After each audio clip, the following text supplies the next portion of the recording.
Hello and welcome. It is All for United. We are back. We are banging with a panel here of absolute delectable treats that we are looking forward to devouring today in terms of their football knowledge, which should be rather wonderful, I feel. What a week it's been. What an absolute week it's been.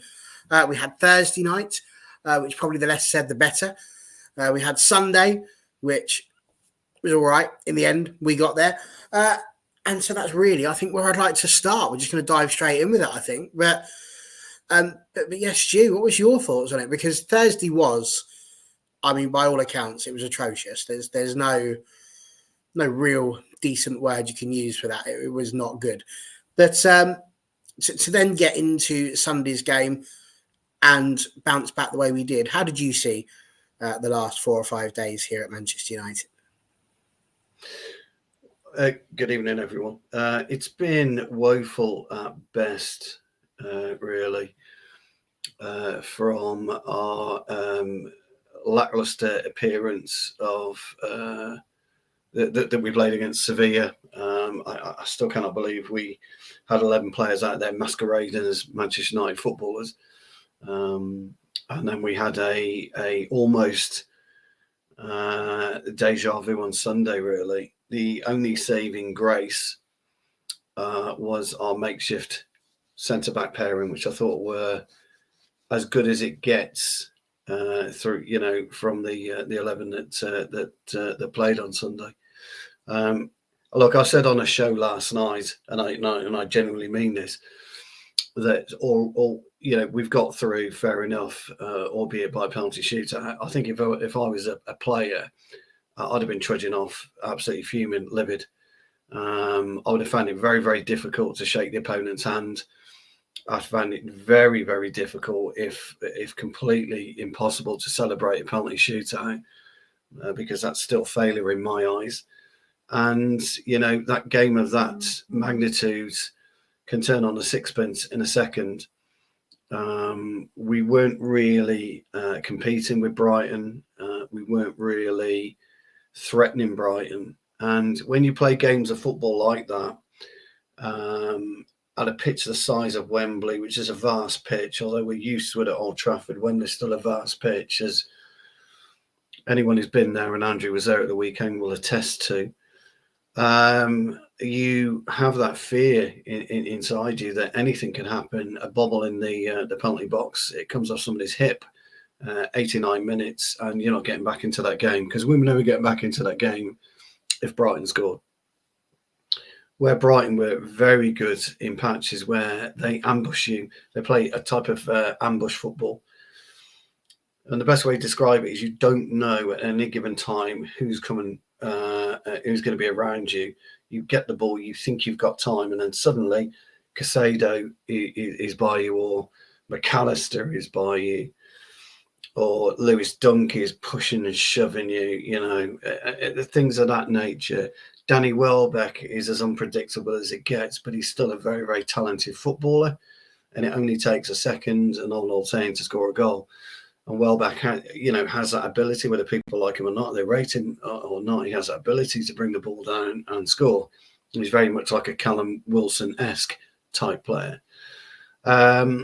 And so when you look at the way that Brighton play, the way that they run their inverted fullbacks quite nicely, but they can quickly snap back into a traditional back four if they need to at speed.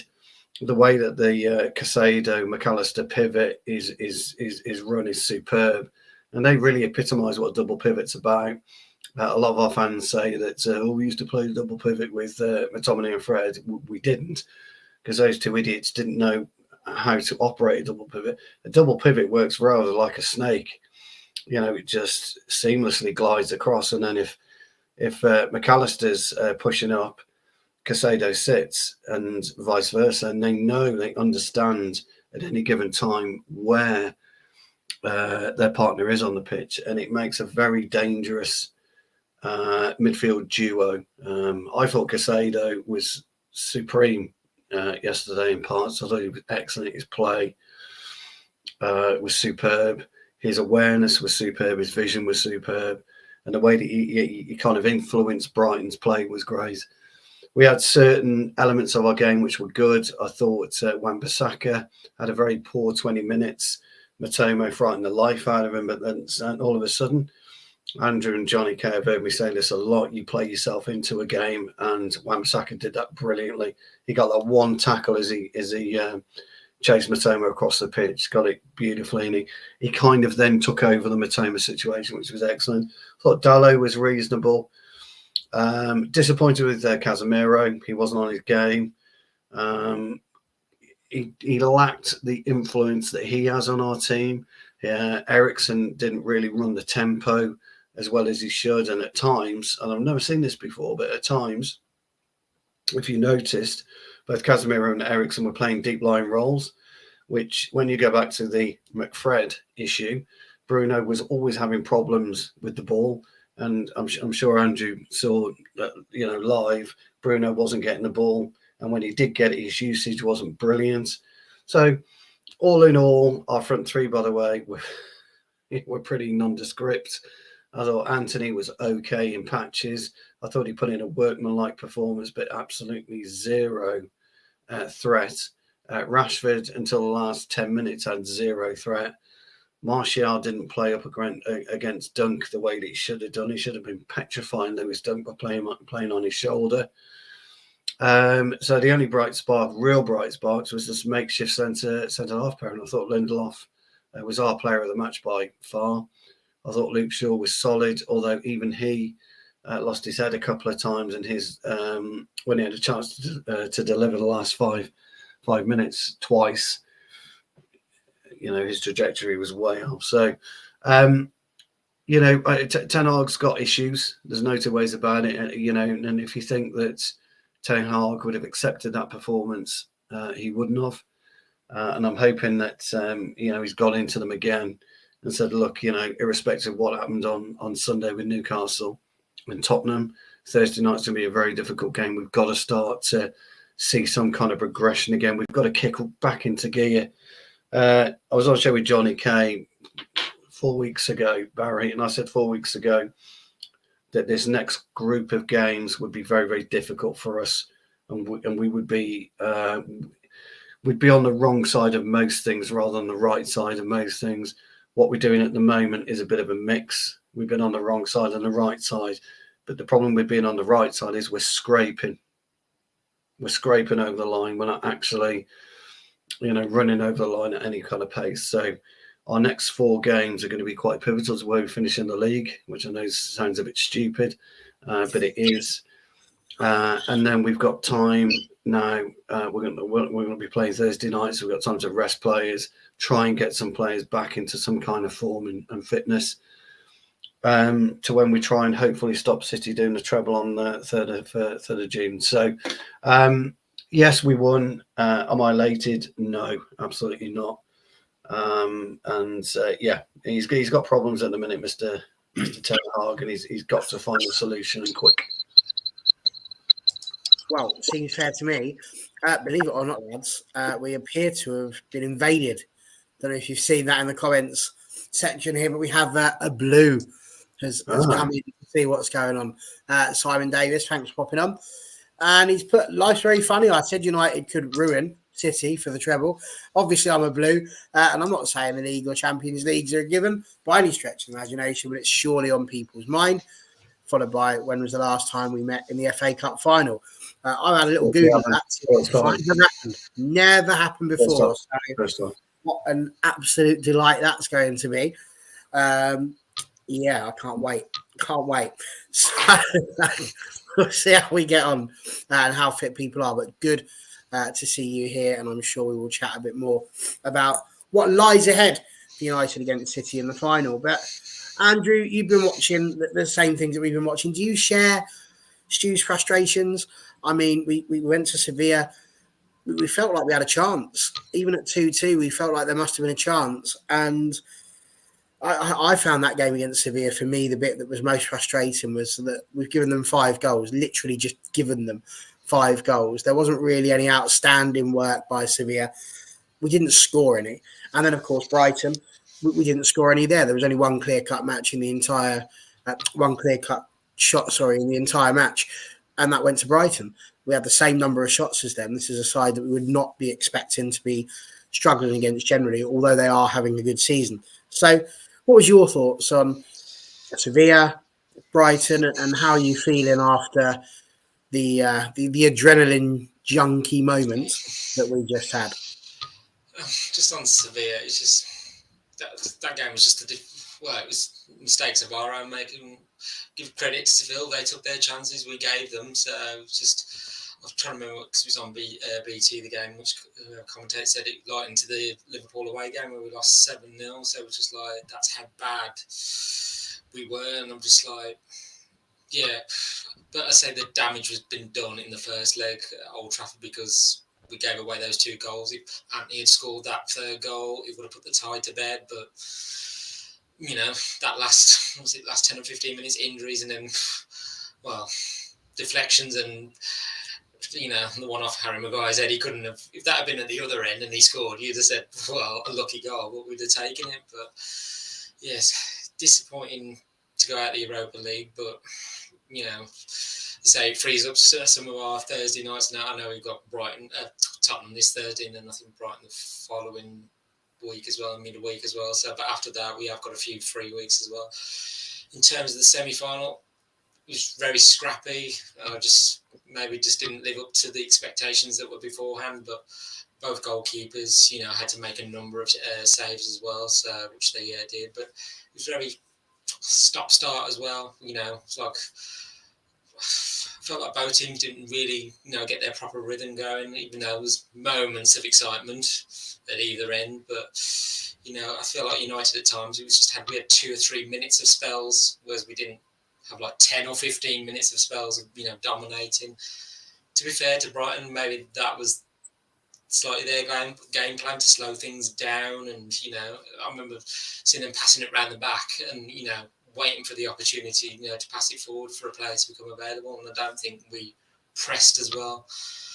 I just felt maybe Marcus Rashford, I don't know, maybe you have rushed him back a little bit too quick. I just didn't think he was quite at it. But yeah, in terms of like first half, we had a number of chances from Bruno as well, and if we took them away, it would have been 2-0 up. But Brighton were having their moments as well, and I think Ten Hag sort of had to, from like the game at Seville, I think he had to sort of abandon his preferred system to accommodate De Gea, because a lot more long balls were going in the semi-final, whereas Seville was trying to play it out the back as well. So I think De Gea is a great shot stopper, but in terms of being a sweeper keeper, I'm sorry, he's not a sweeper keeper. So whether he signs that new contract and stays, or Ten Hag decides I need someone else to come in, and if that's the case, then De Gea has been a great servant for the club as well. I'll say, going towards the end of the game, I felt like Brighton had that, I think it was a corner just a couple of minutes before the 90th minute, and I was like, please don't let them score here, because I just don't, like Stu said, I just don't think we would have, we'd have just crumbled, and then, we wouldn't have got back in it. But no, extra time, just, I felt if Rashford had took that chance, he had excellent save by Sanchez as well. So we're still having our moments, and then, we had to go to the penalty shootout, and I was like, please let David De Gea save some shots, but because I saw a picture afterwards of the game, that he was looking in his towel and the notes on the players. I'm like, he still didn't make one save. But Peter Schmeichel said it after. I think he was on the BBC, and he said afterwards, well, look, he sort of praised De Gea up because he said, well, look, if he wasn't diving left or right trying to save it, and he just stood there in the middle while they, put the ball in there, he'd have been made to look more of an idiot. So, but it just, I just think, some ways, thank God for Weghorst kissing that ball and they're giving it to Solly March, because somebody said it was like the kiss of death on him. But yes, nobody wants to be the player that, unfortunately, misses, and then, let's say, upstep the Iceman, and, Lindelof tucked it away, and just say, I know that it could have played better, and we do need to play better in the final if we're going to stop City as well. So, I mean, City in their semi-final against Sheffield, they were pretty comfortable throughout. So I know, and we do want to stop them winning the treble. Hopefully, Real Madrid will sort that out in the Champions League semi-final for us. But I don't know. But also, I've got to give credit to Brighton as well. So they did play really well. They had their chances, and maybe some would say they probably deserve to go through. But I think it's through United's, not necessarily our player, more like our sheer resilience and determination to say we're not giving up on this final. So, but yeah, I'm just thinking like next week when we go to Brighton away, they'll be looking to avenge that defeat and inflict a defeat in the league to us. But yeah, so happy to be in the final and set a first Manchester derby final. So fingers crossed I get a ticket and I'm there to witness it. Absolutely. So, I mean, Johnny Neville, let's have a little chat about why it is we've not scored over the last 2 games, because nothing against Sevilla, couldn't get a goal, couldn't buy a goal against Brighton. And it actually started with what seemed to be like the perfect front 6, really. He's got Casemiro, he's got Christian Eriksen, he had Bruno Fernandes, Anthony Martial was playing, Rashford was playing, Anthony was playing. On paper, you look at that front 6 and you would say, regardless of the back, you would be expecting Manchester United to be getting goals. How have we not got any goals in what has effectively now been 2.5 games of football, if you include the last 15 minutes of Forest as well? How have we not done it? Yeah, it's. I think a lot of the players, such as Eriksen and Casemiro, who've been out with suspension and injury, they seem to have, struggled to get the rhythm back since they've come back into the team. And you could perhaps say the same for Rashford as well, with him missing those few games with that injury. They just don't seem to have, clicked at all since they've come back into the team. They look quite a way off the pace. Certainly yesterday, the midfield didn't seem to be, didn't seem to be making things happen at all. The only few occasions we sort of, got in behind a little bit was, through the fullbacks and Anthony. Although, he had a couple of decent shooting opportunities, which he, didn't make anything of at all, unfortunately.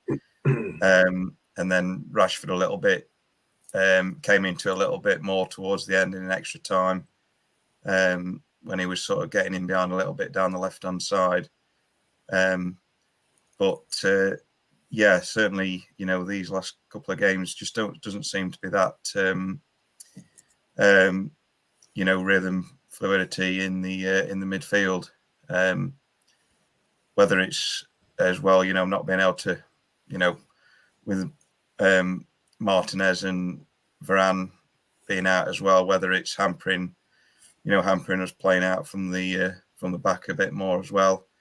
So we're having to be a bit more patient than what we've been used to. I think there's a little bit of a lack of sort of chemistry together at the moment because they've had so many games now where one or all have been out. Obviously, Christian Eriksen's been out for a while with the injury. Casemiro's been out because he can't seem to. He's getting too many cards. He's like a popular girl or boy on Valentine's Day, isn't he? Getting too many cards.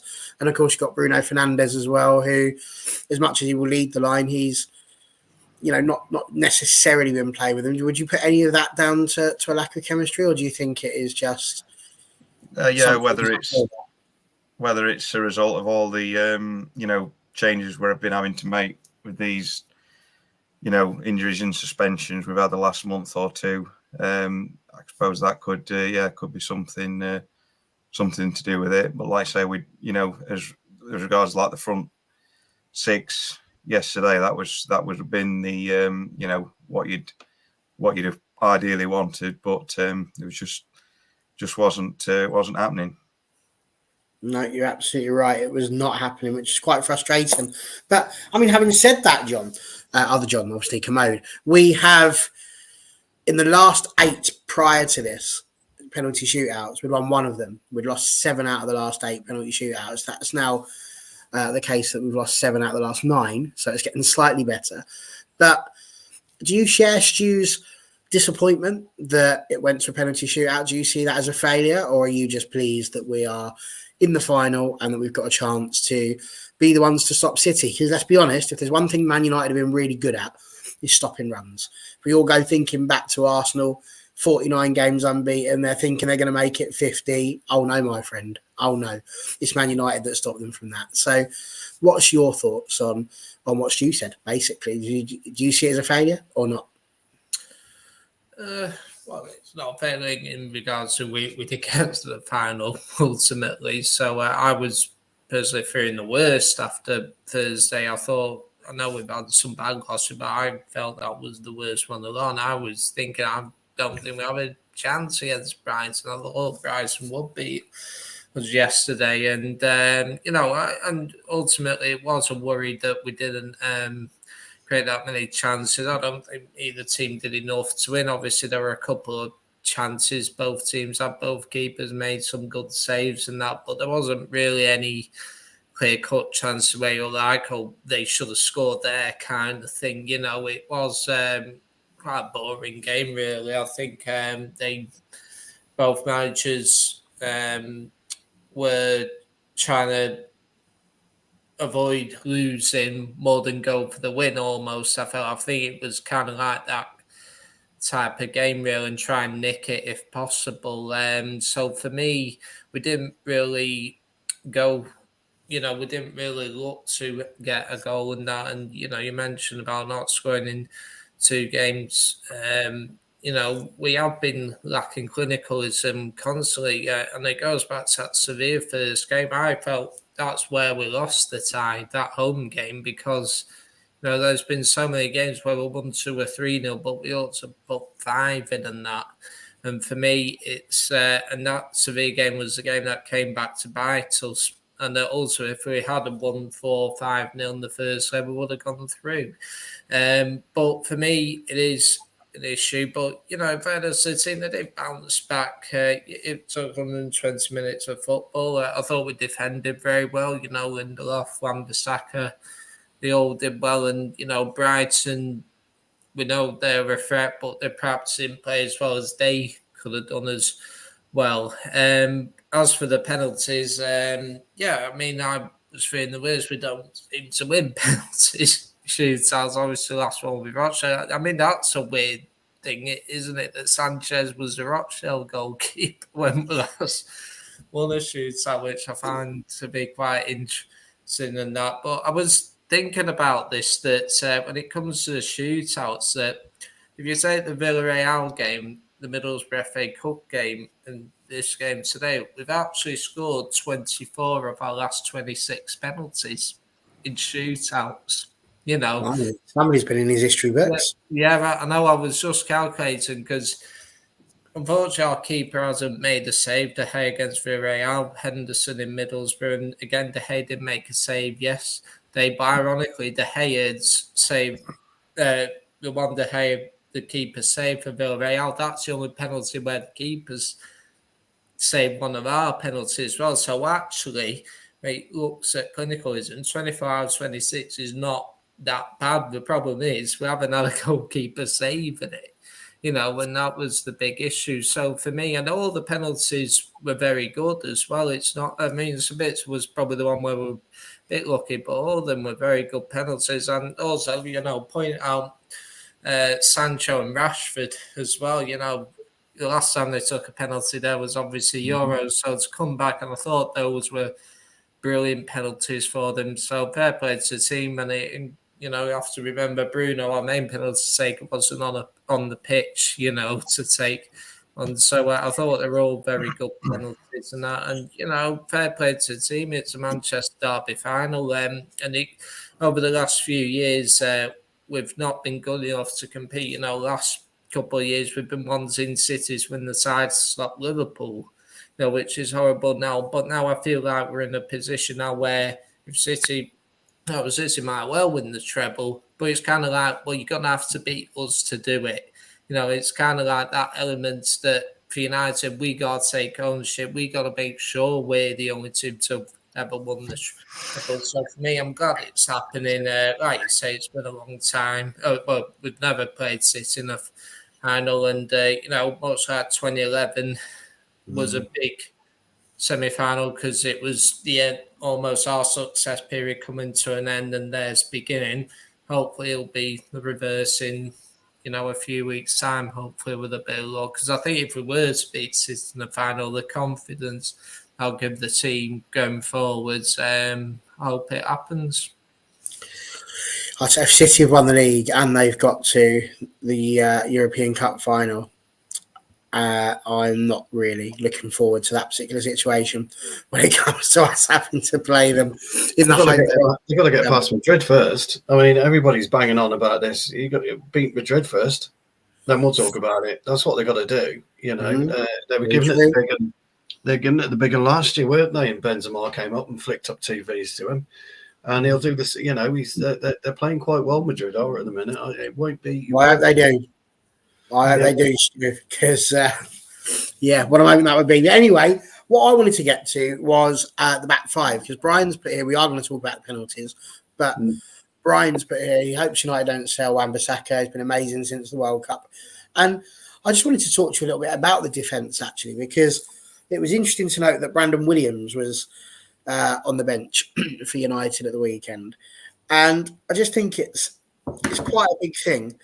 Our back four, obviously, we had no Maguire, but we had Shaw in there. It was Malacia. What did you think of our back four? And do you think that part of the reason why we were not as good potentially this weekend was because we were a bit worried about our defensive frailties? Do you think that was starting to creep in? Or am I just making things up now? You can't do that when playing football. You can't be looking either in front of you or behind you. You've got to trust that the people that are picked are gonna do their job, and you're going to be okay. Whether or not we have Maguire in there or not, I thought Lindelof was decent all game. I thought he marshalled the back four well. As I said before, I thought Wan-Bissaka was good after 20 minutes. I thought Dalot was okay. I think Wan-Bissaka was unlucky to get hooked actually, and Dalot stay on, and then bring Malacia in. We were just laboured. The problem is we were just laboured, and when you're laboured or you have a laboured start, it's very difficult to really push yourself into that second and third gear that you need to really start having an influence on the game, really. Because if two or three players in and around you are showing this languid style, this languid approach to the game, then it kind of rubs off. It's the same in everyday life, I'm afraid. You could be a certain caliber of footballer, go and play with a bunch of mates that are down here, and trust me, your level drops to here. It's weird, bouncing off your knee. You can't shoot for toffee or whatever. Your passing isn't crisp because you don't. You might do one touch passing, two touch passing. You've got to do 3 or 4 touches before you can lay it off. So things of that nature. When you've got Martial, it's up there, it's not sticking. You got an issue with Vegas coming out of the team. It's no coincidence that since Vegas out of the team, our chances are drying up, because he's the one that's making the space. Vegas comes on, Rashford has at least 2 chances, because Vegas is harrying the centre halves, he's harrying the fullbacks. We had a relatively easy time of it because Welbeck's never really going to push you. As Tams as a footballer is, he's not going to play on the shoulder all the time. Solly March is always one for crossing deep rather than taking, and the fullback. The only issue would have been Matoma, but as I said, he was well marshalled. So all in all, we're in this real problem at the moment where we're missing aggression, where we're missing a want to play football. I was on Twitter this morning between meetings, and somebody put a clip of Bruno Fernandes up at the penalty, and he's giving this big speech, and you just had captain material underneath it. And I just looked at it and I just thought that just sums up football fans in general. because it doesn't take one person, it doesn't take two people. As a player, when you're in that huddle waiting to take the penalty, if you put your name forward, what it's about, you don't need people speaking to you and geeing you up. I just don't understand the viewpoint of that. But everybody sees football differently. So, in answer to your question, Lindelof was definitely our player of the match.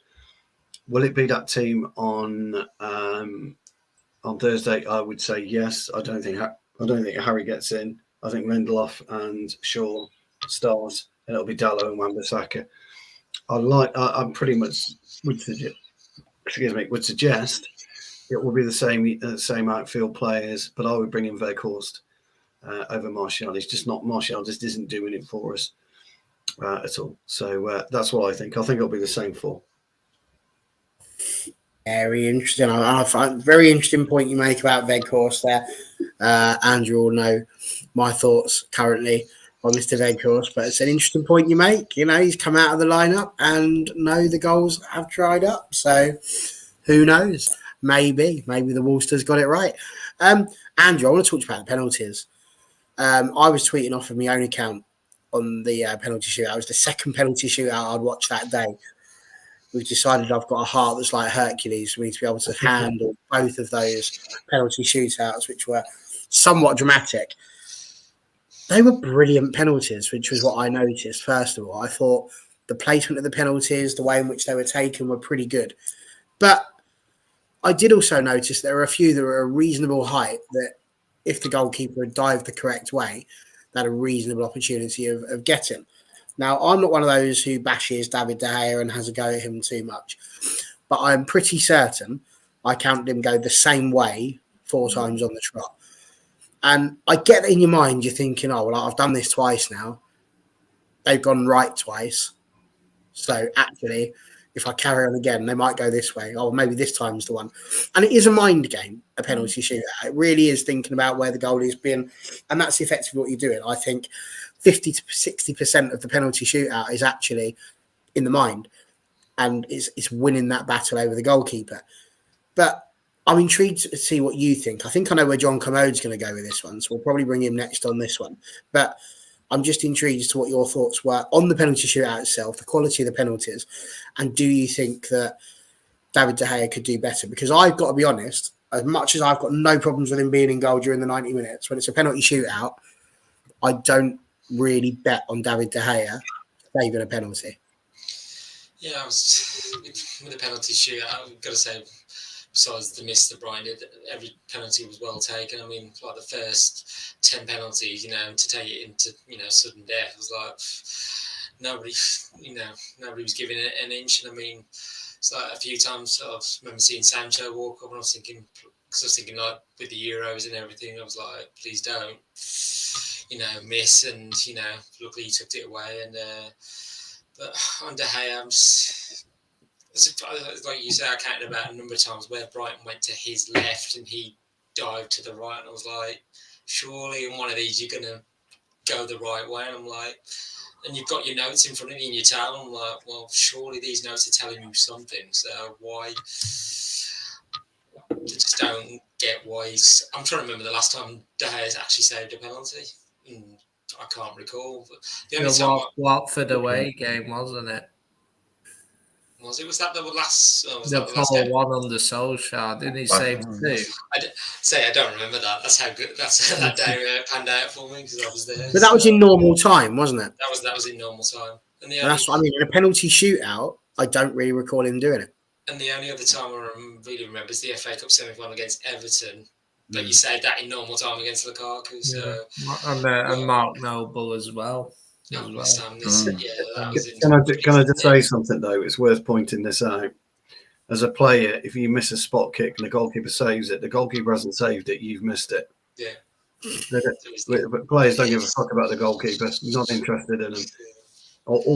Everything goes on. Mate, you've missed it. Why did you miss it? Because you dicked about with your stupid run up. And the other thing is, it's worth noting. Sorry, Andrew. It's worth noting that he actually did go the right way for the miss pen, the Solly March pen. He actually went the right way. You just remember the ball. I just remember the ball going home, and that's he actually started went the right. celebrating. Yeah, he did go the right way. Yeah. The question is, would he have? I don't Would know. he say that? Would he have got it? Who knows? He might have done actually, because he went over and he went up with his kind of right. So he might have got it. I'm not saying he would have, Andrew, but yeah, just on day. I'm just saying like you say, if you compare it, like because we got City in the final, he's no Edison with the ball at his feet. He's not as commanding in the penalty box like Alisson Becker, but when it comes to rapid reactions and saves, you could argue there's no one better in world football, let alone the Premier League. So, and I mean, after the disappointment of Seville, De Gea did roll back the years, especially in that second half. There was, I remember that scramble in the box, and there was a few shots blocked, and then the Brighton player struck it towards the hand. He got it over the crossbar. So that's what I mean. He's a great shot stopper, is David De Gea. So, but let's say about on the penalty shootouts, as I said earlier about Peter Schmeichel saying, well, if he'd have just stood there in the middle and then watched them go left or right of him and didn't die, it would be going, well, you're looking like an idiot here, do something. So at least he was attempting to save. He just wasn't, guessing the right way. Well, he did for the Solid March one. So, but it's with De Gea, I'm just don't know. Why can't he never save a penalty? I don't know. It's just I don't know. Well, probably down to the players that they're trying to score past him. So all those goals that did go in, so fair play to them. They've stepped up, and with our penalty shootout as well. It was like when Lindelof was walking up to win it. I thought Ivory's going to prove his nickname right, the Iceman, and just slot it away, in which he did. I thought you had ice in your veins to took that away. So I say, it's interesting, Andrew. You mentioned that there about De Gea, and I just wonder, John, Neville, on this one. I'm going to come to you in a second, but Andrew's just said there that he doesn't know why it is that David De Gea can't save a penalty. I've heard Dan RP Field say on this show before that there's been problems with De Gea behind the scenes where he's not willing to do things. Basically, he does it his way and nobody else's. He seems very uncoachable. Is the rumour that has been mentioned there? Do you think there might be an element of there, maybe an element of arrogance that actually he doesn't need to study where players, because often you read these stories, don't you, about goalkeepers properly researching into where the last 500 penalties have been taken and what part of their foot they use to kick it with and all that sort of science and stuff. What do you think? Is there a possibility that he's just not putting the hard yards in there, and so that's why he's not saving them so much? Yeah, like Andrew says, it's he's such a good shot stopper, and his reactions when he's saving in regular game time, they're like unbelievably good. They have been some for a lot of years, so it does seem strange how he's never seemed to be able to get near any of these penalties when it comes to a shootout situation. Like we've mentioned, he's saved a few in in games in normal game time, but I don't know whether he's, like you say, whether he's overthinking it, or like you say, whether he's perhaps not done his homework, and he just backs himself that he's going to save him anyway. So it is very strange. He just doesn't seem to. He never seems to look like he's going to get near him. Like yesterday, I think everybody was sort of thinking the same thing, that we don't really think that De Gea is going to be able to save one. Obviously, thankfully, he didn't need to in the end. But I really don't know what it put it down to. No, bit of a weird one, really. Johnny K, we are going to come to you, but we've got breaking news, it appears, coming through on the commentary feed, and I can confirm it's been seen. So Bruno's on crutches. And I mean, the one I've seen, he's not in crutches, but he is sat on the sofa with his foot firmly up in the air, and he's got seems to have a nice cup of tea there. Kept the spoon in, that's dangerous. Could poke himself in the eye there, got to be careful. And hard to tell, could be a sandwich. Could be a sandwich, looks like that. But there he is, sat there with his foot up, and there are boots, and they're not football types. And there is definitely crutches. That doesn't bode well, does it, Mr. Commode? No, it doesn't. It's and I think he obviously, I think we've missed him. I think he's not playing in 4 matches this season. We've lost 3 of them. Not saying it's because of him. You know, like we mentioned the attack.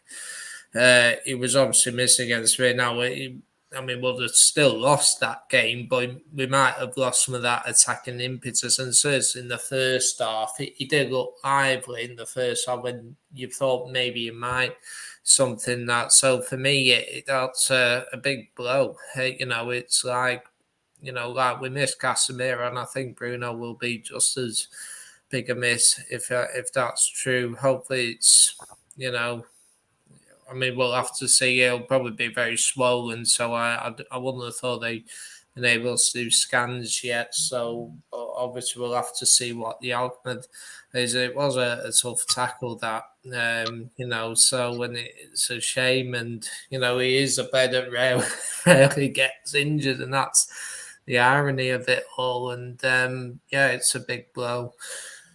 So we'll have to wait and see what happens there. As for the penalties, yeah, it does seem odd with De Gea. I mean, I was listening to a podcast actually, and they said that you look at the first 3 penalties. I think he dived the right way for the first 3 Brighton penalties, and maybe a couple of the Brighton players might have seen him looking at the notes and that, you know. And basically, maybe they saw that and thought, well, usually I like to go that way, so I might stick it the other way because he thinks I'm going to fire it that way, kind of thing. So it might be, you got to give credit to the Brighton player where they might see De Gea looking at notes. This is what I mean when I say it's a battle of wits. It's kind of like, for me, it really is a massively mental part of it. I've seen players who are absolutely superb at dead ball situations, but they can go to pieces on a penalty spot because the pressure builds up, doesn't it? You know, it's 12 yards. There's nobody else there. You've got to get your shot on target. Otherwise, Stu's going to have a go at you if the goalie gets anywhere near it. So it's got to go in the back of the net. And the last thing anybody wants is Stu when he's shouting at him. You know, all this pressure builds up. Nightmare. I think also you got to give, I mean, we touched upon their goals, you know, kissing the ball on that March penalty. But you got to also remember De Gea did actually go up to the penalty spot there. So maybe psychologically that him talking to March and all that might have had a little bit of an impact. So while he didn't actually save the ball, and I was saying to my friends, the only way we're winning this if one of them is daft enough to blaze it over or something, you know, like for me, because I didn't, like others have said, I didn't see him saving a penalty. But in fairness, maybe he got in the mind of March, you know, when he did that, and that's possibly one of the reasons why he might have missed, possibly because he was nervous. Weghorst did it, and then De Gea stepped in and gave him a little bit, and you know maybe that might have an impact. But for me, it goes to show. I think I never like penalties. You should win the game in 2 hours anyway, and all that. But for me, you to win more shootouts. Like I think the only time where we had a decent record in shootouts was around the 07-09 period. I think we won out for, you know, obviously won the Champions League and that, but traditionally we've not been that good at winning penalty shootouts. In fact, another stat, this is the first time we've ever won an FA Cup penalty shootout.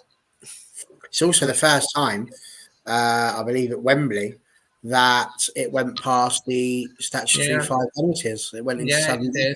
It did. So there you go, John. We feel quite sad about.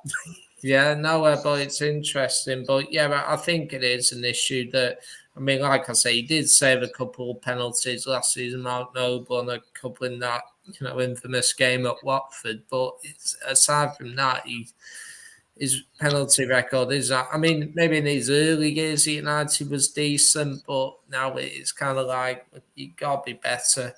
I mean, obviously Dean Henderson has saved a few at Forest this season, but you've also got to remember he was goalkeeper when we played Middlesbrough and he didn't save one of the 8 penalties he faced. So, it can work both ways. So, but for me, maybe players are getting better at taking penalties as well, and that's the other factor that there's a lot of research into like the mindset of players now, like how they can adapt to, going up to take a penalty. I'd be interested to know what percentage of penalties are scored now compared to, let's say, 10 years ago in shootouts, because I reckon you probably gain more and longer shootouts, because I think because of psychology and all that, a lot more players are scoring penalties, and perhaps that's a factor we got to bear in mind as well. There's no difference between a penalty shootout and a 1-on-1. During the game, there's no difference. And you hear about all this psychological stuff all the time. And in fact, if you want to call a footballer's got pressure on him, because he doesn't, but if you want to say that he does, the ball comes across to you. It's 99 or 89 minutes on the clock. You've got one chance and a 1-on-1, and it's you against the goalkeeper. It's exactly the same as a spot kick. Okay, the dimensions may be a little bit different, but you're still goalkeeper yourself. You've got to back yourself. Well, I always say to people, when you take a penalty, just get the ball, put it on the spot, walk away, turn around and fucking smash it. And that's it. Technically, Stu, I think I'd agree with you, but I think for the first time in the year that I've been around it, I'm not entirely sure I fully agree with you, Stu. I think there's something about a penalty kick that is just so incredibly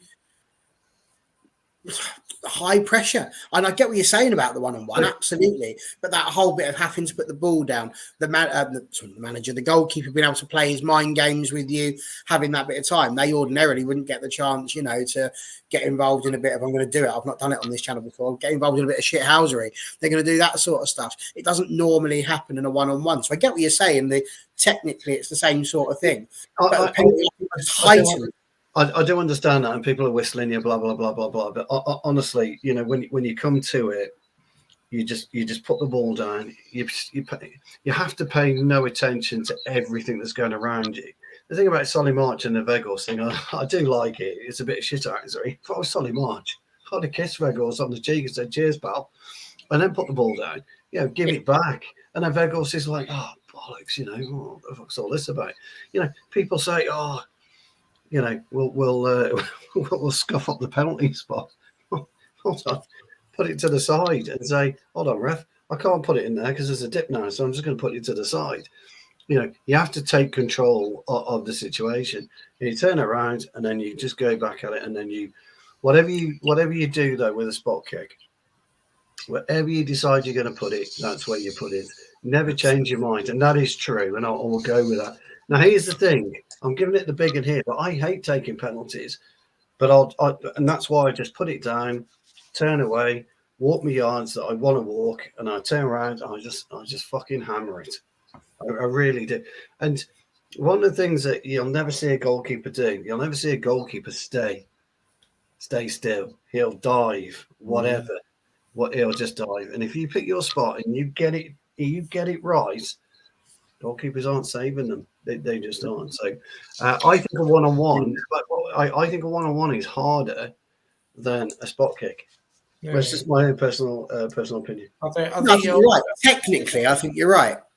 You've also got to factor in March probably did do what Sue advised him and smash it. The problem is he hit it over the bar, didn't he? He probably did think, I'm going to smash it, and he hit it over. And you take your chances, Johnny. You take your chances. And to be fair, and I've missed a pen in my time, and I've absolutely been slaughtered in the change room, and you've got no fucking excuse. You just sit down and you take it.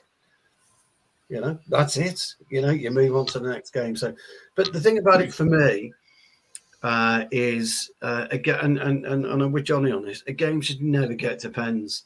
It just never get there. You should be good enough within that game, within periods of that game, to win that game of football. Both teams, by the way, Barry, both teams. I'm just talking about us, talking about Brighton as well. And Brighton, will Brighton be sad or disappointed? Probably, but they'll be grateful they got there. Whereas us, I'm watching the players fucking running around, fucking jumping on each other. I'm thinking, what the fuck are you doing? You should have just gone and shook Brighton's hands, walked over to the crowd, who should be happy, by the way, and then you walk off. Why on earth are you celebrating a penalty shootout just because you've got to a final? You haven't won anything. You haven't lifted anything. This is the problem and the mentality of football today. I don't get it. Can you imagine Roy Keane? And I'm not just bringing Roy Keane up just for anything, but you can imagine Roy Keane, winning a penalty shootout. He's not celebrating. He's trudging off. Peter Schmeichel. You were talking about I'm sorry, it's a little bit different, but there is a relevance to it. Peter Schmeichel would have blamed Steve Bruce if Steve Bruce, had scored that own goal, that unfortunate own goal that Harry Maguire scored. He would have absolutely berated Bruce. The third goal where De Gea tried to pass it to Maguire and the fella steals in and scores. Oh, yeah. Yeah. Schmeichel would have berated Steve Bruce. That would have been Bruce's fault. Lindelof just turns away. Maguire turns away. Nobody says anything to De Gea. They should have been going absolutely fucking nuts at him. This is the whole point of modern day football. We're too nice. Footballers are way too nice. Way too nice. And you shouldn't leave that side of stuff to the changing room. There's some stuff you leave to the changing room. That's the type of stuff you don't leave to the changing room. And you get in his face. But honestly, Schmeichel would have made the mistake, and Andrew knows this. Simon and Johnny K. Schmeichel would have blamed Bruce, although we all know it was Schmeichel's mistake. And Bruce would have known it was coming, and he would have fought right back at him. And you need that. You need that. You need to be pushed every day by anybody that's around you. Everybody that's around you. F1, motorcycle riders, okay, MotoGP riders in particular, okay. When you talk to these guys, they say they need the other riders on their A game. They don't want them chucking it down the road. They want them on their back wheel, pushing them and pushing them and pushing them to be quicker and quicker and quicker and better and better and better. And when you're in this scenario where you're going around to Solly March and you're just, unlucky fella, what do you mean unlucky? Mate, you just cost us, in my opinion, a place in the final. You've got to be brutal in elite sport. There is no room for sentiment, no room for, unlucky pal.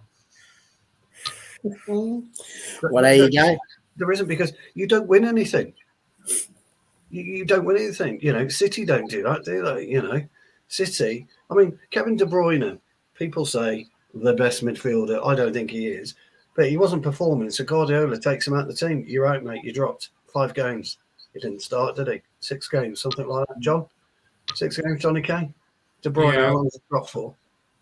Yeah, about 11th, I can't remember, but probably around that, yeah. And now look where he is. He's come right back onto form again, hasn't he? These teams, when you're playing for these certain teams, you expect it. You expect, if you're not on the game, it's a problem, and we don't have that. I'm sure Den Haag's got that in his locker. I'm sure some of the players have got it in his locker, but some of them, honestly, you want to strangle.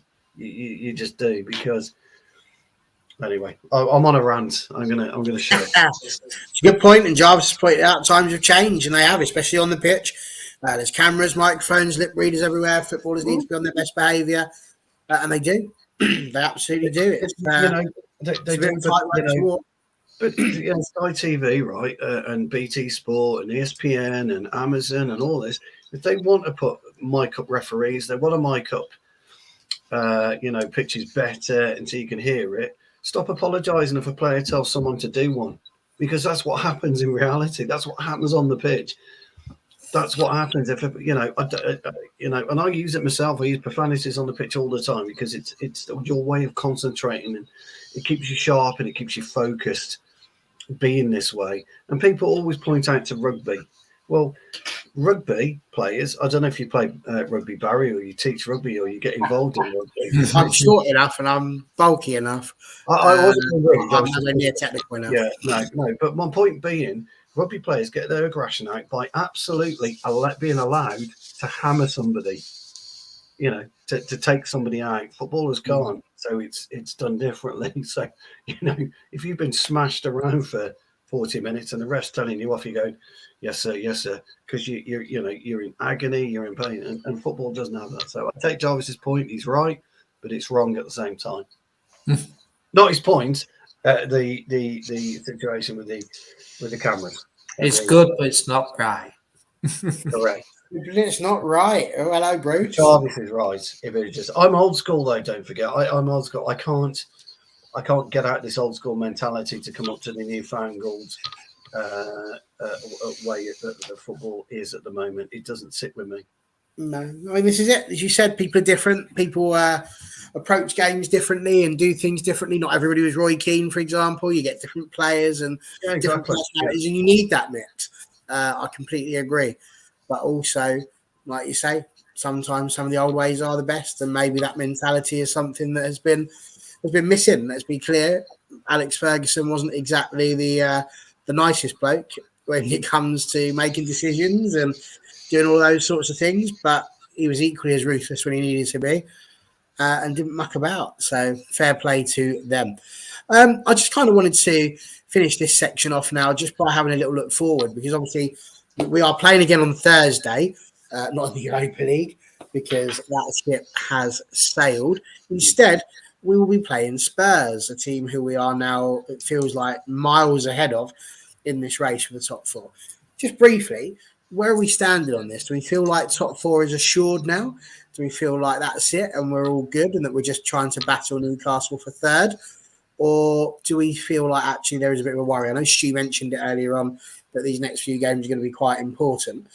John Neville, what's your thoughts on the top four? Is it sewn up, or is it a case of if we beat Spurs, it's sewn up, and if we don't, then we need to go back to squeaky bum time? Well, yeah, we've still got work to do. I mean, we've still got 8 games. I know we've played a couple less than Spurs, so we're in a good position as regards top four. But obviously, we play Spurs and Villa next 2 games, who are the 2 teams directly below us. So I'd like to think, if we could get a win in those 2 games, we'd be very well set for top four then, definitely. But as it stands at the minute, I think we've still got quite a bit of work to do, to make sure we get Champions League. So I'm not not trying to be pessimistic, but I still think there's still a fair bit to go. So just hope we can do a job on Spurs. I mean, Brighton's and I mean, you look at what Newcastle did to him at the weekend. I mean, it should be all right, shouldn't it? Well, you'd like to think so. I mean, they've just capitulated, haven't they, this last month or two, ever since Conte had his ranting and got the sack, and then the interim manager, he's got the boot today. That takes something, doesn't it? To sack your interim manager. We didn't even do that with Rangnick. So he's only lasted 4 games. So they I suppose the only thing with Spurs is I don't think they can't really get any lower. So whether you see some sort of a bounce back from them, hopefully not. We should be going there to comfortable win, few goals hopefully. Get the goal scoring back going again. So yeah, fingers crossed, and then same against Villa on Sunday, and we'll be happy days. Well, nice to see Jarvis pointing out there. He's agreed with Stu. They've all had a lovely little bro hug there. That's all good. And Brian's put out that he'd like Palestri to get some game time. I mean, why not? If you can get him on. Stu gonna be an advocate with Bruno injured, Palestri in the I'd put him as a 10. I'd put Palestri as a 10. Yeah, I'd give him a run out there. I think it'd be a great 10 for us. I know traditionally, as John has pointed out many times to me, he's a traditional winger, and I fully accept that. But I think it'd be brilliant as a 10. is that you've got great low centre of gravity. You can really attack the pivot. You can attack the diagonal. You can attack straight down the middle. And I think he's got a goal in him. Brian, I would agree, pal. I really would. Interesting. I'd wonder if maybe putting Woot in the 10 might not be too bad because you're less necessary to score a goal there and he could do the job that you were talking about earlier, drawing the players away. But what do you reckon to that, Andrew? Woot in at the 10? Well, I mean, when he came on yesterday, I mean, like I say, their goals, he literally started pressing from the front. I mean, that's what we needed, that injection. And I mean, I think at one point, I think it was extra time. Literally, the ball was played over the long ball over the left-hand side, and he was just literally chasing it down into nothing, and then literally got ahead of the Brighton and drew the foul. I thought that's what we were missing. I thought, you know, say when you're pressing, you can't just press as just one. You've got to press as a whole team. But they all seem to be like, I'm going to take it on for everybody, and try and get us more forward. But I'm just saying, in terms of the game Thursday against Spurs, it's almost like you say, what's going on at Spurs at the moment. It's just like they're in free fall. It's just like their season, just like, is it the perfect time to be playing? And they're going to be hurting after Sunday, and they'll want to come out firing on all cylinders. So we're going to be wary after our. Plus, we've had to play 120 minutes plus penalties. So that could play a factor in as well. So, but I say in terms of Champions League positions, we're in prime position to reach it, whether it's fourth or third. I'm just looking at the fixtures as well. What you've got left in the league, they're all winnable. So it's whether Newcastle slip up as well, and we could just get that third spot as well. So I'm just thinking we're looking good, and obviously now reaching the second domestic final as well. So in the season, we've had dark moments in the season. Ten Hag, there's a lot more things he needs to do, and we've travelled so far along the season, and say I was going to say it's a mile removed from a year ago, isn't it? Yeah. I mean, that just everything around the club feels so much fresher and rosier. And you think even back to when Ronaldo left, it's so much different. I just think it's almost like the season's been in different stages. We had like the Ronaldo at the beginning, then was getting over Ronaldo leaving, getting into back in some form, and then reaching the League Cup final, and then going all the way in the FA Cup final. So, but Ten Hag knows, he'll be looking to strengthen areas once the season's concluded. But like I say, he'll be happy with how the season's gone so far. So hopefully, be even more successful with the FA Cup at the end of it, and obviously, and the Champions League spot as well. But things are looking more healthier than it was last season. I mean, Brian's saying cup double in the bag there. John Commode. Andrew's saying that playing Spurs now might not necessarily be a good thing because they're going to want to fight back. But I'm sorry if I've just put the kiss of death on it now, if I've done the woot. But is this not a little bit like Monty Python? That bit where they've got the knight that really wants to fight all the time and he chops off both of his legs and his arms and he's still being the gobby one going, come here, I'll fight you. And I Spurs not a little bit like that at the moment. Ultimately, they might want to fight, but there is just something so inherently wrong with them that they're just not going to be able to. I mean, I actually, speaking of Monty Python, I saw that that biggest scene, if you know that one. But I think there's an element of that. Obviously, they've sacked the manager, the interim manager, and Ryan Mason's back, isn't he? So, and I've heard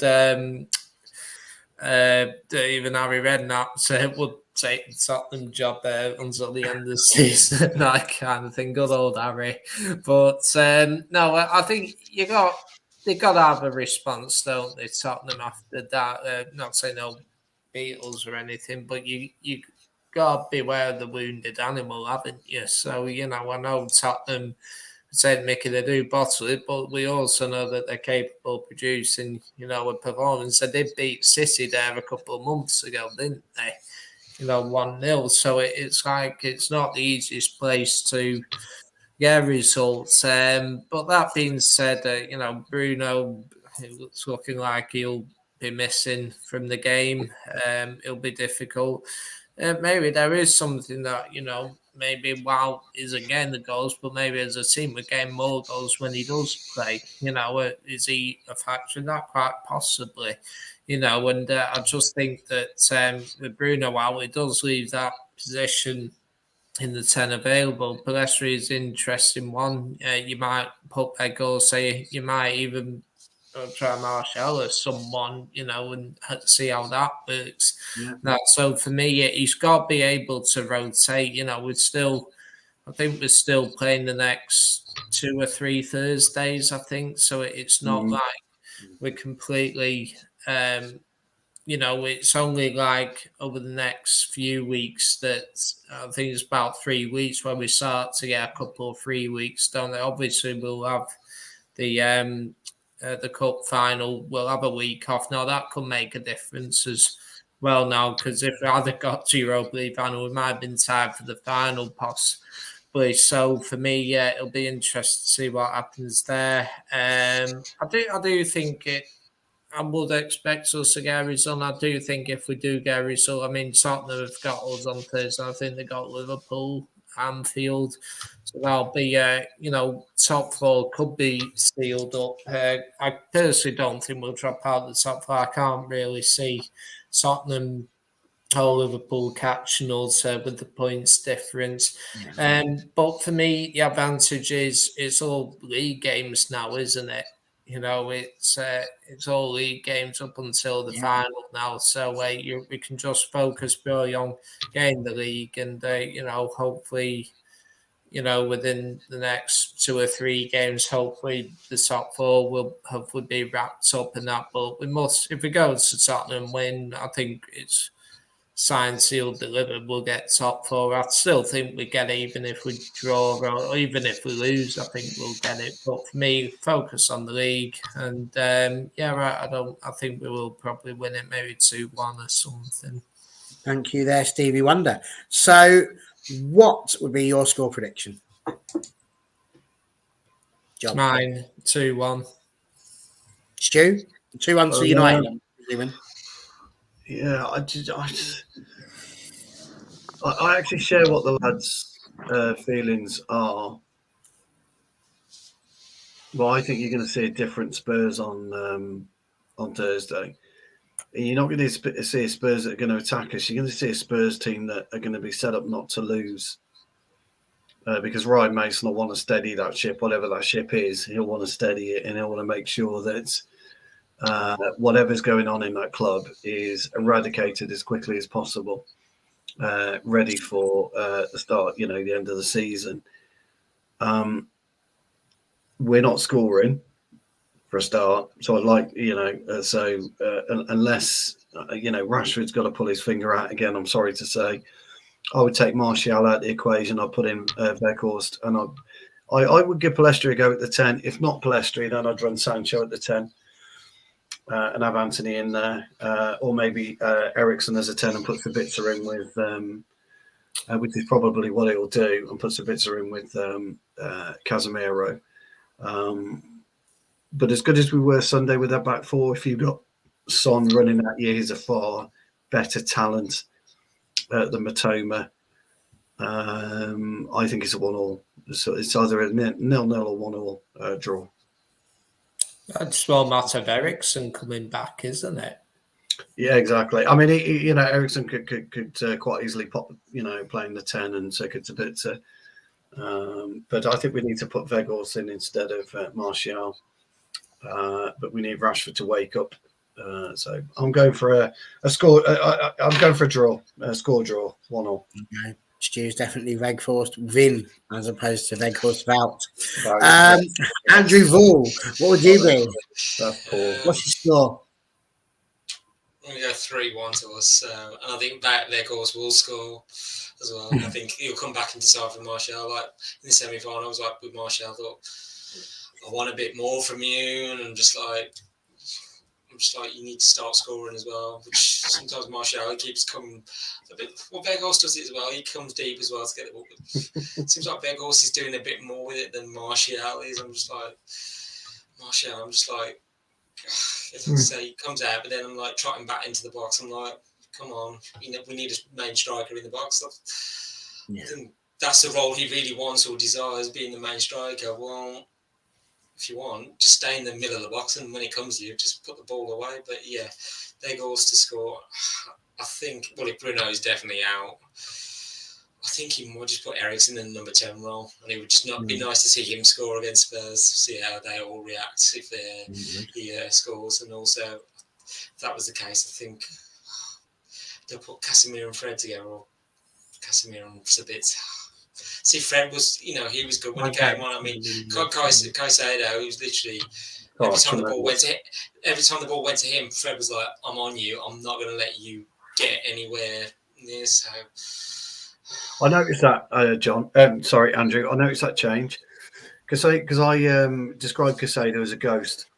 He's gone 1 minute, he's there the next, isn't he? Tremendous talent, absolutely tremendous talent.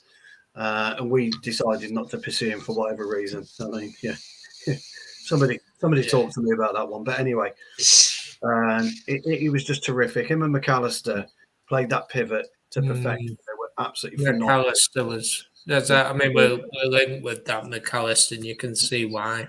But what a great, but yeah, you're absolutely right, John. But Andrew's hit the nail firmly, smackly, and squarely on the head there. Caicedo hated Fred. He hated being around him because Fred would just be there. So every time Caicedo popped up, Fred's there.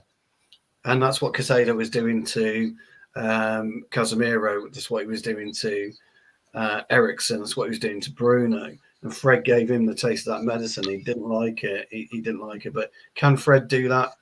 But is it the right move for us against Tottenham? You're going to have Højbjerg. We're going to be up against Højbjerg. Now, I rate Højbjerg. I like Højbjerg. He's a very, very good footballer, very intelligent footballer. And he's we'll get you the odd goal or two. But sorry, Andrew, just you're right, mate. It's basically what we're saying. It is odd he hasn't picked Fred a bit more lately. I think so. The last several games he's been on the bench, but I'm just thinking now, Højbjerg, just thinking, do I put Casemiro and Fred together, or just?